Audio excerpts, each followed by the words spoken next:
And good evening, everybody, and welcome to the latest edition of the 8 o'clock spot live here on the Gryd Network's YouTube channel and Twitter account. As always, I'm your host / judge / moderator, Bryson Carver. Very excited to be with you on this Tuesday night. We got three excellent panelists, starting off with a guy who's in the top 5 right now in our 8 o'clock spot standings, which we'll get into in just a moment. It is the man, the myth, the legend, the villain himself. It is Barry Grant Jr., the host of the All Even podcast. Barry, how you doing tonight, man? I am doing fine, sir. I'm just ready to get my win back from last week. And every time I appear on this show, it's either I'm in the finals or I win, right? So I expect to be in the finals and I expect to win. So yeah, that's it. Well, listen, you're like Tim, but you have wins. Our guy Tim Barnard, you get to the finals every time, but a couple times, no, that was unnecessary. I like Tim. He's a nice guy. He hates me for not putting me for not giving a win every once in a while. But Tim, it is coming if you're watching. Second panelist is Adam Besse from the Cowboys CanFan podcast. 1/3 of that trio. Adam, how you doing right now, and how's the offseason going right now in your opinion for the Cowboys? You're muted. You're muted, buddy. Let's see. I'm flexing again. Yes, off season is chaotic and it's very stressful. I mean, with it hasn't even really begun, and it feels like it's just chaos. So a lot of off season to go, a lot of bad Cowboy disappointing news for us over the next 6 months, specifically even with like Stephen Jones coming out and giving just a lackluster response. It's just like it's not going to end. So yeah, we're in the Sahara Desert of news for the NFL, but seems like every day the Cowboys have something to want to cry about, you know? Well, listen, they're the gift that keeps on giving in terms of topics. There's no question about that. The last thing, I'll tell you this, the last thing Jerry Jones wants the Cowboys to be is not losers, is to be unimportant or not that interesting, and they certainly accomplished that on an annual basis. And finally, John Rivera, multi-time champion. He is just I checked the standings. We're about to check him in just a second. Just a hair outside the top 5 in the 8 o'clock spot, the host of the Pham Perspective podcast. John, how you feeling today, my man? Fantastic, man.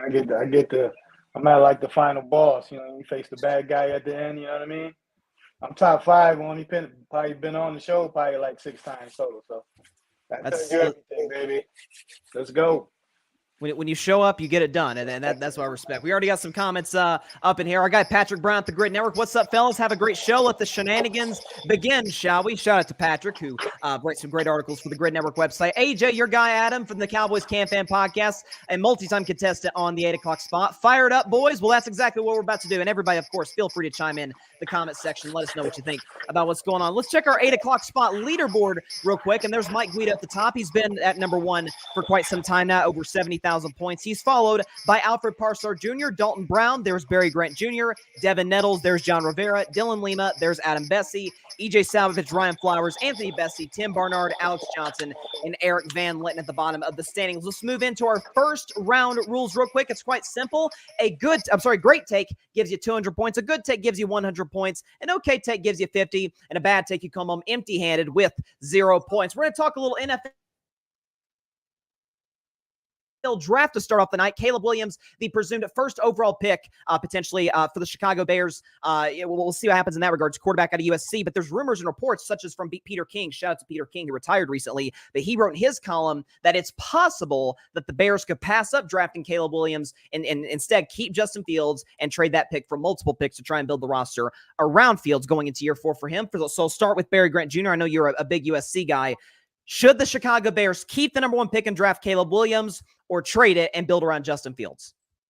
I think they should build around Justin Fields and trade it and be able to get more assets, because the thing is, do we really know if Caleb Williams is going to be that guy? I've had discussions about this with several people.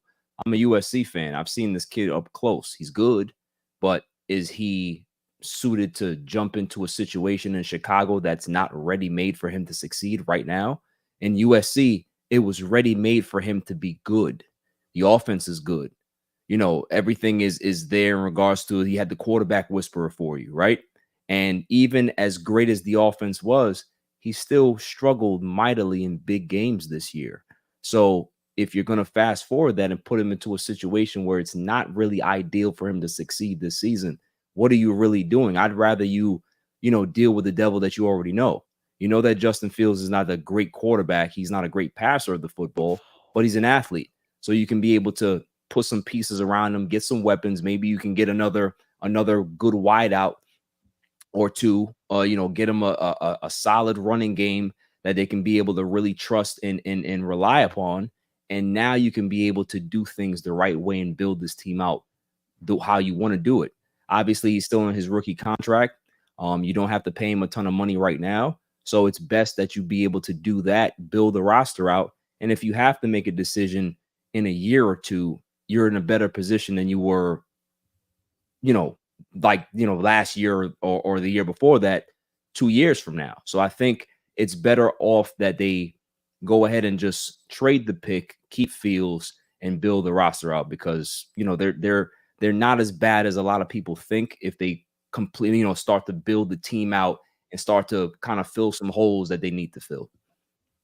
Yeah, and I think you make a great point about the roster. It's not near as bad. And obviously, for clarification, folks may not know, they don't have the first overall pick because they were terrible. They had the first overall pick because of the trade with Carolina and the Bryce Young, and obviously the Panthers went on to be the worst team in football. But I think you bring up a very interesting point about the situation that Caleb's going in, and I think a lot of ways you're alluding to the coaching staff of Chicago is a bit so-so. Eberflus, has he really proved much in his first couple years with the Bears? And I think that was really Chicago's. We'll see what they do with this first pick, but I think that in and of itself was a big mistake, not moving on from Eberflus. You could have brought in, again, Ben Johnson did stay in Detroit, but at least make a push for Ben Johnson, maybe go out and get a Mike Vrabel, more of a proven guy, if not a proven guy, somebody who's a more innovative type of creator to work with the Caleb or Justin Fields. But I think you made some good points in general. So Barry Grant Jr. gets a good take, 100 points on the board for Barry to get started on the 8 o'clock spot. Adam Besse, should the Bears trade the first overall pick? I'm thinking CanFan.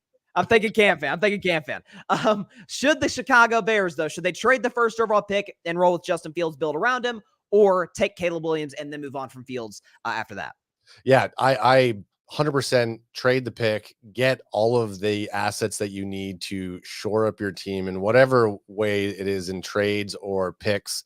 I think you look at Caleb Williams and whether or not it's been a smear campaign, but everything that kind of is leaked out about the guy from a non-Bears fan, but just a fan in general of the NFL and seeing news pop up. I don't know if it's true. I don't know if it's not. I've never talked to Caleb Williams, but doesn't seem like someone that I would want with the maturity level to run my team, specifically if they're not completely a sound team, as the underwhelmingly energized Barry Grant Jr. said tonight. Sorry, Barry, I was just expecting more fire from you tonight, and you're just you're not pumping me up right now. I need a more energized second take from you there, pal. But the Bears would be better to put their effort into Justin Fields and get the assets around that quarterback, because if that quarterback goes down, you want to have somebody else that you can put into the system and continue on with the team. And you can do that with the additional assets. But on the maturity level alone, I would not be putting my franchise on Caleb Williams for now. I mean,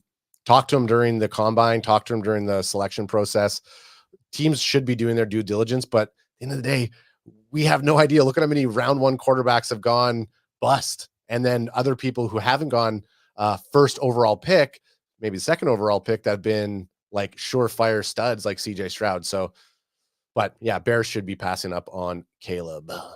That's my take. And I think that there's, I put together a list. I don't even know, because something you said, I don't know why, just kind of sparked at my head about, like every first round NFL quarterback since 2012. And I'm just skimming through the list, since 2012.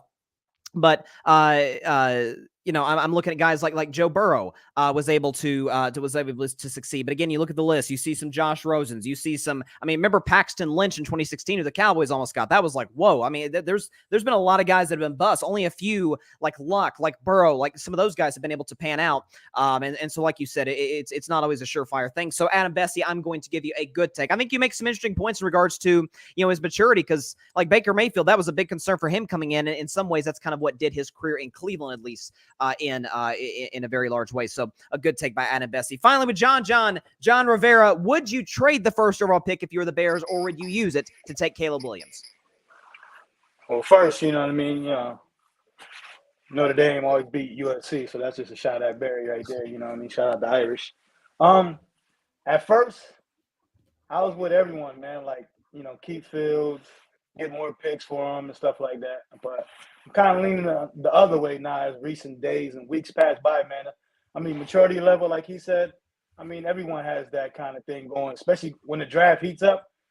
They want to throw stuff out there that, for the Washington or somebody to come and get them and trade for them. Hopefully they don't pick them, to get their guy, as they say. So, but yeah, I would actually draft Caleb Williams, man. As far as the comparison, far as like level of play, it's not too far from each other. I love Justin Fields. You can get a high second round draft pick for him, so you're still getting value for Justin Fields. You know what I mean? You got the 9th pick.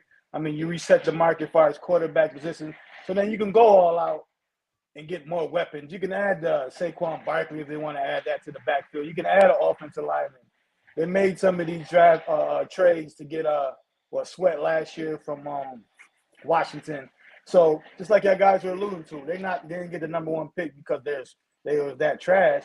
They got number 1 pick for making this trade last year, and they got picks, and they traded that pick, like I said, for Sweat as well. So I would, draft them, like I said, build around Caleb Williams, especially if you think the talent level or is kind of the same, you know what I mean? But that way you can use all that money and build around them, you know what I mean? Build around them, I would say. And like I said, you're getting a high draft pick for Justin Fields, you know what I mean? So I don't think I don't think the levels are high enough for me to be like Justin Fields, you know what I mean, and build around Justin Fields because, I mean, just like he alluded to, all these quarterbacks, you don't know if they're going to hit or miss, you know what I mean? You got 3 years with Justin Fields. I see stuff. 10 you know seconds, what I mean? John. Okay. Well, like I said, I'll take Caleb Williams with the 1st pick. Like I said, I'm still getting draft picks for Justin Fields, man. Just build around them. You got all the money to do it, man. For sure, and I think I think you hit on some phenomenal points that you will not be able to build to the degree that if you trade the number 1 pick, you'll get a greater return than if you traded Justin Fields, obviously. But like you said, you can still be able to do that. You still have your own draft pick. Again, in the top 10, like just kind of like you did a year ago. Bears are in a similar position. They could have taken Stroud. They decided not to. Now they're sort of getting a mulligan. And again, like you said, what Fields is 3 years in, and is he good? Does he provide some highlights? Yeah, sure. He's not not to take a shot at a Jets guy, but he's not Zach Wilson. Like he provides some upside. But listen, when you see what Caleb Williams could do, and again, he's cheap. You get him on the cheap for 3 years until you have to extend him or move on. So I think from a financial standpoint, it makes a lot of sense. So John, I'm going to give you a great take, 200 points moving into the second round. I think it's not like you're going to draft Caleb Williams, keep Justin Fields, and get nothing for Justin Fields. You're going to get something, like you said, high second rounder. And listen, Drew Brees was drafted at the top of the second round. Now they won't take a quarterback, obviously, but first rounders, we've seen 33% kind of be busts, over the last decade or so. We'll see if they're able to pan out with the Bears draft. But there's a strategy to play this at. And then one last thing, we'll move on. If you trade that first overall pick and get a bunch of picks in return, now the pressure's on you to hit on those picks. It's not like you're getting players that are proven. Like, so there's a whole different, as opposed to just hitting on one with Caleb Williams. So definitely a very layered conversation. Moving on to our second round rules. Everything gets doubled from the first round. A great take gives you 400 points. A good take gives you 200. An okay take gives you 100 points. And a bad take, again, 0 points. Let's move to the NBA for a second. We're talking about 2 of the greatest players of all time. LeBron James for the Los Angeles Lakers. LeBron James. And Steph Curry with the shot, as Drake said. Give you a Canada shout out there, Adam. Steph Curry with the shot for the Golden State Warriors. Both have 4 rings. Both are all-time legends. And both are toward the bottom of the Western Conference. Warriors and Lakers kind of fighting for that 9-10 spot. We'll see if they're able to advance the standings as time goes on. But not necessarily just this year, but moving forward, I'll start with you, Adam. Who is more likely to get ring number 5? Is it LeBron James or is it Steph Curry? So we're not just talking about this season, right? You're saying this season moving for the forward. Rest of their careers. Yeah, for the rest of their careers. I mean, Steph Curry, Steph Curry. I'm not a basketball fan, but ultimately just age alone and skill set and the way that he's been playing with recency. So if we want to go recency bias, my money's on Steph Curry. And my money would be on Steph Curry over LeBron even this year. Going into the finals, and what is it called, the play-in teams that they're that the Lakers and the Golden State Warriors are right now. I mean, the Golden State Warriors are starting to kind of hum, and I'm like, look, I'm a I'm a fan of movie moments. So LeBron being 40 years old and still being able to ball, I want him to get another ring. And I'm not even a fan of any basketball, but I saw a Kendrick Lamar concert with LeBron James. He didn't know that I was actually at the concert with him. He was a few rows up from me dancing, but I was still at a concert with LeBron James. And so I have a bit more of an affinity for LeBron over Steph Curry. But I just think with the age and the team that's surrounding Steph Curry right now, and both of these teams are guys that you build a team around, I think the Golden State Warriors would be where my money would go for sure. This is the second time, just for the audience to know, this is the second time that Adam has done a segment on the 8 o'clock spot for a sport that he doesn't follow. And for the second time, he's going to get a good take. I'm going to give you the 200 points for a good take, get you to 300, but Adam, for now, in the lead. Yeah, I think you bring up some really interesting points that, again, just as far as age, again, LeBron's so awesome. Steph's, I think, a little bit better at this point. But again, you talk about the front office in Golden State has been far more trustable, I think, in recent years than the Lakers have been. And again, just from a pure math standpoint, Steph doesn't look to be slowing down at all. LeBron, again, doesn't exactly look to be slowing down, but he certainly isn't. I mean, again, he's averaging 25, 8 and 7 on 50% for the field, which is crazy. But even look at the recency stats, right? Like that's where that's what I'm saying. Yeah, Steph is just continuing to push through. LeBron hasn't been there for a few years, so just from eyeballing it. Sorry, John, I didn't mean to cut in on that. You can dock me 50 points if you need to, Bryson, for stepping in. Now you're on mute. Yep, I think the camera disconnected there. I think it should be good from. Let's see. My mic cut out. That take was so hot, but nonetheless, I certainly agree with a lot of points you made. To John Rivera, who is more likely to win a ring? Ring number 5. Is it LeBron James or is it Steph Curry? First of all, LeBron James is the GM of the Los Angeles Lakers or whatever franchise he is on. Second of all, man, you got to get you a basketball team, man. You got to get you a basketball team for sure. Thirdly, I would say, man, me personally, I would say LeBron. And for the simple fact is, he's the GM. He makes things happen. You know, when you get with the Warriors, you kind of locked in. They're married. As you know, they don't want to trade Clay and make all these moves and stuff like that. So they're gonna kind of stay put. LeBron's gonna wheel and deal. What's gonna get me here? What's gonna make me win? He's possibly can be a free agent, and he can make $5 and go to a contender and help them get to a ring. You know what I mean? Where Steph Curry, he's going to be a Warrior for the rest of his life, man. They're going to give him part of the team. If not, they already got that part of the deal right now. So I just think LeBron James will, just for the simple fact that he can choose who he wants to come play with him, and he can choose who he's going to play for. You know what I mean? He's about to be a free agent. Reports say that he's going to sign a contract with the Lakers, but still, we talking about LeBron James. He said he want to play with his son, so. He does what he wants to do, so I think LeBron James basically had the better chance just because he's more free out here, you know what I mean, on these streets, as they say, you know what I mean? That's why I would say LeBron James is more likely to win a title because I can see him going to another team, and just being that, however LeBron want to do it, Iguodala role and win a championship that way, you know what I mean?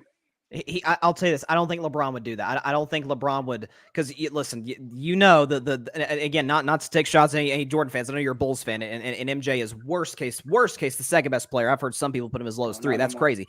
But listen, I think the Jordan fans would be like, oh, that's just that's a cheap ring. That's like, was it Tracy McGrady? It wasn't Tracy McGrady. It was it Chauncey Billups? I forget who it was. Who was on the Spurs team that almost won the finals in 2013, and he would have gotten a ring. But nonetheless, I do think he brings some good points that.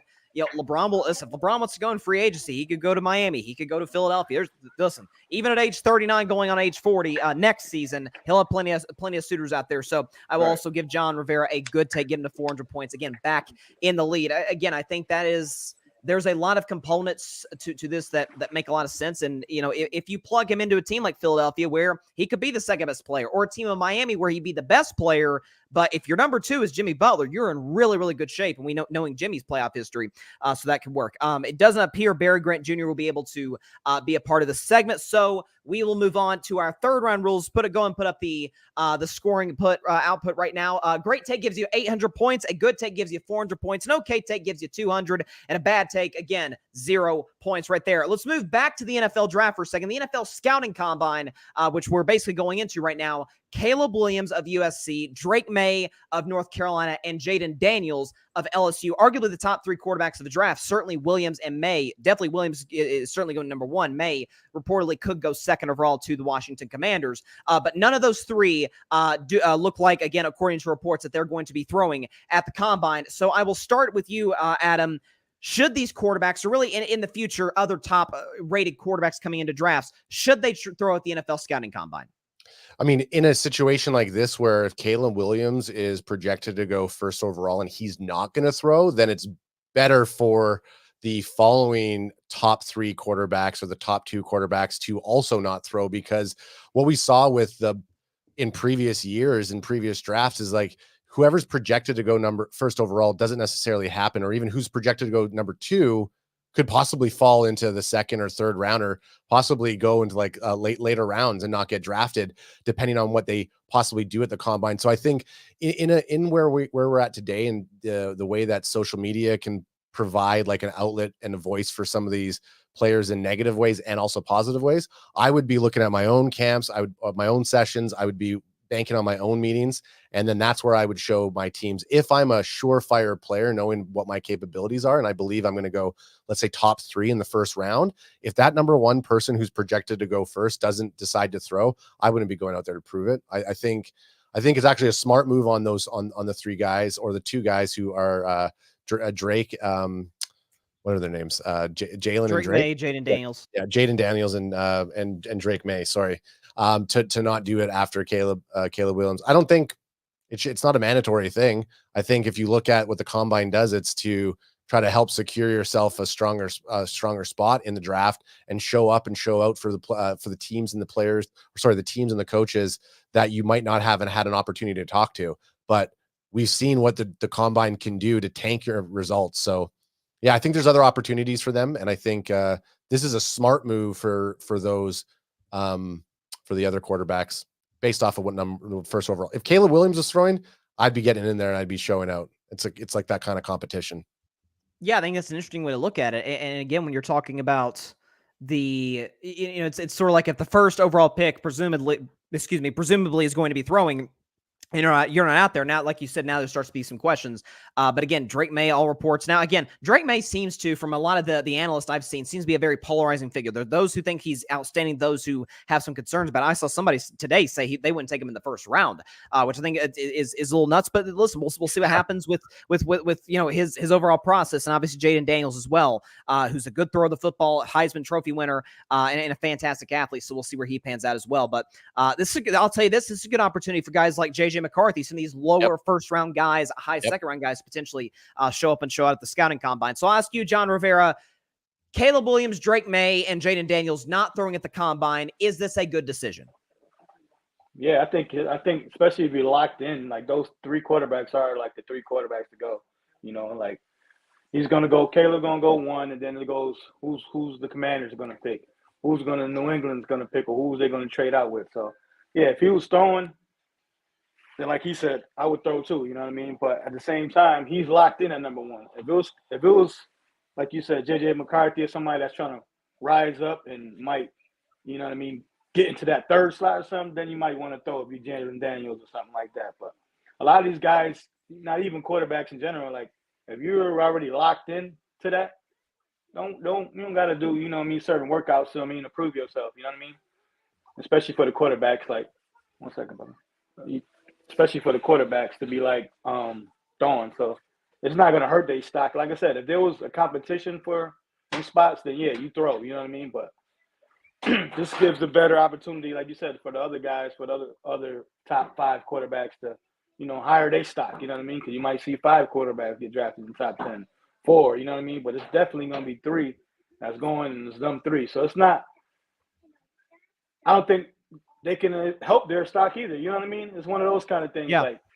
Like it don't matter if they go and shoot or they don't. You know what I mean? It's not going to hurt, or it's not going to help their stock right now. So, but even if it was a chance to hurt their stock, yeah, just sit out, do all the other measurements. You know what I mean? Like I said, Maye, comparing him to Josh Allen. You just said somebody 2nd round. Just like I was saying earlier, like it's that time of the year, man, when they throw them smokes out there for them guys can draft, for they can draft their guys. You know what I mean? So yeah, I'm fine with them not throwing. You know what I mean? For sure. And I'll tell you this. I think before I show John's score, I think the combine of all the positions that go, I think quarterback, I think we learned the least with quarterbacks at the combine, because you got to realize it's guys in tank tops, in shorts, in an indoor stadium without pressure. They're not reading a defense. Like, you really don't, one of the, Anthony Richardson last year is one of the, what's up? Anthony Richardson is one of the rare instances of guys who they show up at the combine and it's like, whoa, like, who is it? Like, it boosted their draft stock. That doesn't happen very often. Again, I don't think you learn a ton from guys throwing in tank tops or t-shirts at their pro day in that case. So I'll give you a good take. John Rivera back in the lead at 800 points to move into the second place, back into the first place spot. We'll move on to the final round of the 8 o'clock spot. Let's go and put up our final round rules. It's winner take all, winner go home. The winner gets 10,000 points. It's the great equalizer of the 8 o'clock spot tournament. The loser comes home empty-handed with 0 points. An interesting topic in regards to college basketball, but it could apply to a lot of other sports. So after Wake Forest upset Duke on Saturday at Wake Forest, there was an incident where Kyle Filipowski, I believe I'm saying his name correctly, was in some ways attacked by Wake Forest students. There was some contact. He had to be helped off the court. And it's really kind of sparked a debate about whether or not storming the court or storming the field, whatever, after a big upset is safe for players, safe for really anybody involved. I have a mini take about this, but I'm curious to hear y'all's first. I'll start with you, Adam. Should court storming or storming the field of play in general, should that be policed? Should it be, should we take a look at how to make it safer? Yeah, I mean, we're every year it seems like the conversation is, how do we make something safer? How do we make something safer? I mean, there is no getting around the fact that things it's almost like common sense has gone out the window for people, specifically younger people in sporting events. I don't even want to say alcohol infused sporting events. I mean, some of these guys are probably sneaking in some drinks into some of these games, and they're getting a little sauced up, maybe smoking a little vapes or some dopes, but at the end of the day, like, any situation where you're going into a crowded space in 2024, I think, like, it is very sketchy. Look at Cam Newton got jumped at his own thing over the last week. So do I agree as a parent that we should be making these things safer? Absolutely. It is the first incident in a long time. I don't want to say ever, but like an athlete actually getting injured on people storming the court. You never heard about it before. And is it because we're getting a little bit too sensitive with how we should be approaching things and in crowded situations? So, this is, I'm all for, this is tradition. This is what we do. At the end of the day, it doesn't really mean anything to the game for these college fans to come storming the court after a game, but it is part of that school tradition. Like, why do you think people show out to a college game? They want to get wild. They want to cheer for their team. But yeah, you know what? It's one of those incidents where we probably will see more of it coming up if they allow it to go further. But yeah, I mean, it's just in my parental mindset goes, yes. I mean, we want to make these things safer. It's easy enough to say, just don't allow it and make it done. Like, put a line in the sand and then just draw it there. Because I don't see how you can make it safer. You hold people off, let the players leave the court, have armed guards around it. Like, what are you going to do to make it safer? There's always going to be some sort of injury that could potentially happen to these upcoming stars and athletes. So I don't think you can make it safer. If anything, you either cut it or just let it be. Yeah, I think I do know there was an incident 2 to 3 weeks ago, I think it was, where there was a court storming. I forget who the team was, but it was against Iowa women's basketball, and someone ran into Caitlin Clark. There was no injuries there. But in general, we haven't seen people getting hurt. And again, as far as these individual students who make contact with Kyle Filipowski, I think they should be punished for it, because they clearly there was intentional contact made there. But again, in general, like, to me, if you punish, my thing is, I think if you punish those guys who did what they did to Kyle, I think that will discourage or dissuade, hopefully at least, fans in the future. Like, hey, if you make contact with an athlete or a coach, like, there's going to be repercussions. There's going to be consequences for it. So we'll see what happens with that. Finally, with you, John, should there be any sort of regulation or policing in any type of way with storming the court, storming the field, whatever the case may be? What's your thoughts on that? Yeah, I mean, when you think of college, man, that's what you think of, right? When the game ends, or you hit a buzzer beater, or you hit a you beat a ranked team when you're unranked. Like that's what the students wait for, man. Just the bum rush, and you see it on TV, you see it everywhere, and it's cool. And just like he said, like it's not a lot of incidents that happen. Like I said, recently happened the last couple times. You know what I mean? Last couple months. But other than that, man, what you gonna do? Delay it 10 seconds? You know what I mean? For the fans to go. I think they do it in college football, right? I think they delay it a little second. Yeah, they're not terribly successful. Yeah. But what I'm just saying, the rate is, to leave it alone. How the rate is and the percentages of athletes getting hurt and stuff like that. It's to leave it alone, man. It's a part of the game. The kids go out there. That's what they look forward to. They out there for 8 hours. Some of the kids out there, you know what I mean? Just waiting for their team, especially if it's an upset, man. Like you can't beat that at all, man. That's just a rush of you just storming the court. You know what I mean? Obviously, like how you said, and I was going to say in this point was, the people the students that make contact with the players, yeah, definitely should be punished.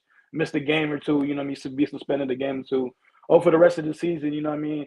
And that'll take some of the things away from, like, if they see an athlete, they stir away, you know what I mean? Because some of them athletes, just like the girl that hit Caitlin, she was just running. Like, she was just running full speed, was just happy, and just happened to, bump her, and obviously, she flew or whatever like that. And the same for his case. Like, he got bum rushed by a couple people.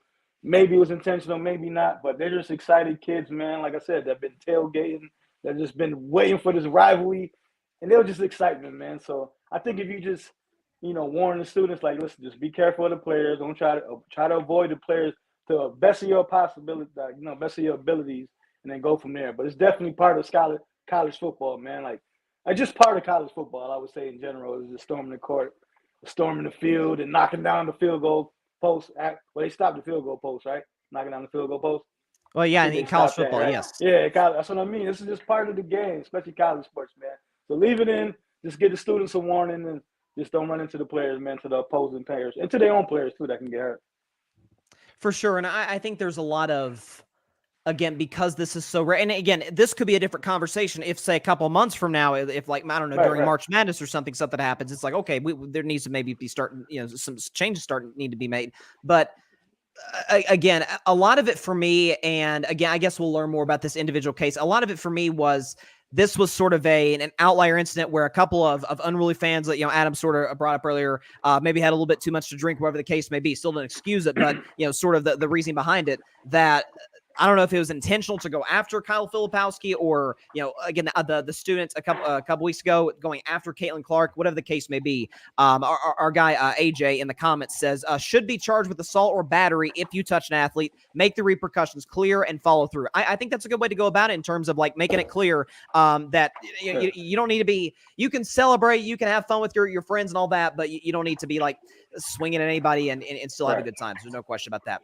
Both y'all made it tough. I agree with just about everything both of y'all said. But again, there can be only one winner in the 8 o'clock spot, and it was tight. It was contested. And the winner, as we dial up the celebration music, a little delay, the winner of the 8 o'clock spot this week is Adam Besse of the Cowboys CanFan podcast, the champion for the 8 o'clock spot. Congratulations, Adam.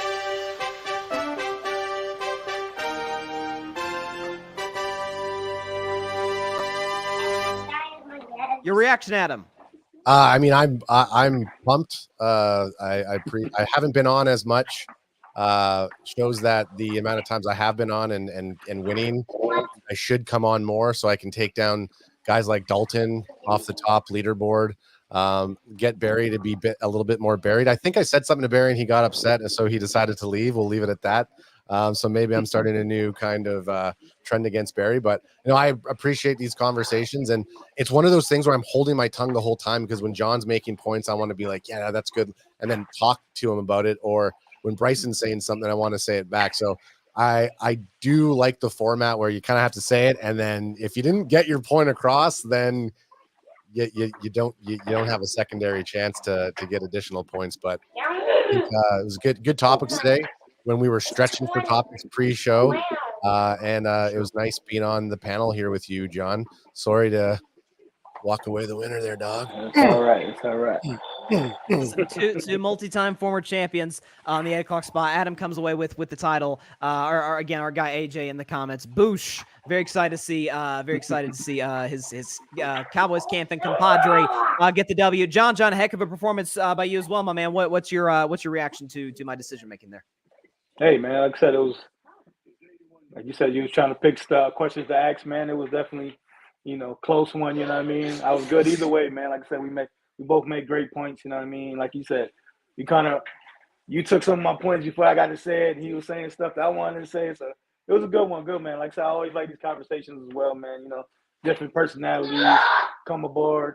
And, we get to talk our sports, what we know what to talk about. You know what I'm saying? I do think I want to be on again with John and because I think the last couple ones I went before John, and I was gonna say to Bryson, like, maybe give John the first shot to go. Yeah, I thought it was good. But I didn't want to say it because guess what? I wanted to win there, John. So next one, we'll reverse it, and you'll get to go first there, John. We need to do for sure a rematch. I mean, y'all are both pretty high in the standings. Obviously, Adam moves up pretty high. Obviously, we'll update the leaderboard by next week's show. But again, two multi-time champions, both gave it their all, both put together fantastic efforts. So shout out to y'all. Shout out to Barry as well, able to compete earlier in the show. And that is all the time we have for today's edition of the 8 o'clock spot. Be sure to check us out next Tuesday at 8 p.m. Eastern, 5 p.m. Pacific time, live on the Gryd Network YouTube channel and Twitter accounts. And follow our Gryd Network YouTube, Twitter, Instagram, TikTok, everywhere. Follow Cowboys CanFan, follow Adam Besse, follow John Rivera, Pham Perspective podcast, and give Carving It Up a little subscribe as well. We'd all greatly appreciate the support and the love. Shout out to Adam. Congratulations for winning the championship this week. Shout out to John Rivera for a great performance once again. We'll see y'all next week. Stay safe out there. God bless y'all. Peace out. Peace.